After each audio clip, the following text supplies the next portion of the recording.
A lot of stuff that's on the web doesn't work. And if you try it and it doesn't help, then you think, I can't be helped. Right. All over the web, they talk about breathing exercises. You should go to a therapist. They'll teach you breathing exercises. We used breathing exercises in the course at Pan Am that started back in 1975. The guy who ran the course told people if they do this, this will take care of their feelings. At the end of the course, we had a graduation flight. Pan Am gave us use of an airplane. So we take these people up, there they sit in the airplane doing their breathing exercises in a state of full-blown panic attack. It was not pretty. And I kept saying to the guy who ran it, let's add some cognitive behavioral therapy techniques. And he said we would, but never happened. So I set up SOAR in 82, added cognitive, and it was disappointing. It helped a few people, but most people who panic so quickly, they can't get their cognitive tools out and in place. So they just go so quickly to panic, they can't do anything about it. And Yeah. so that's why I started looking for something that would work automatically. Well, that's Yeah. great. Like a panic can just spiral. Like I've gotten to the point where I've panicked in my own kitchen and I'm like, where is this coming from? Like, Yeah, I hate being in an elevator, but then I have to work through these issues because I know it's just me. I could send you an email about how to do it with elevators, bridges, tunnels, or you could get a copy of the newer book called Panic Free that has detailed information about how to go through the exercise with MRIs, high places, elevators, bridges, tunnels. You could pick up a copy for 10 or 12 bucks on Amazon. It's called Panic Free. Yes, because I have the sore one. Like every Yeah. time I'm in an elevator, I'm just waiting like 3 seconds. If the door doesn't open, You want to be out instantly.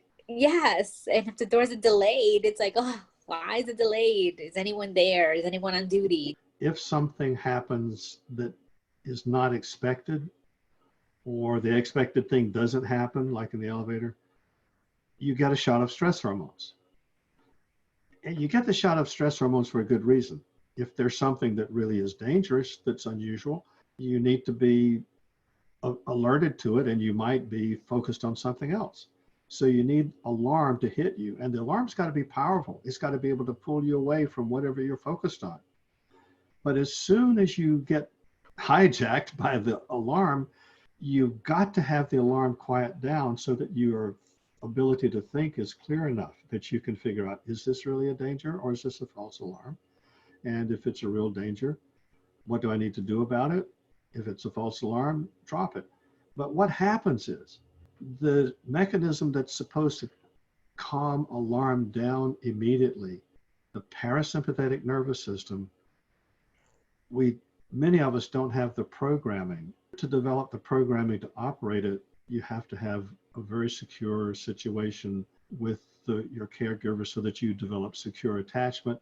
About 60% of us develop secure attachment, about 40% of us don't. So that means about 40% of us are not going to get the mental software that's going to downregulate alarm and let us be cool, calm, and collected enough to deal with, oh, this is no big deal.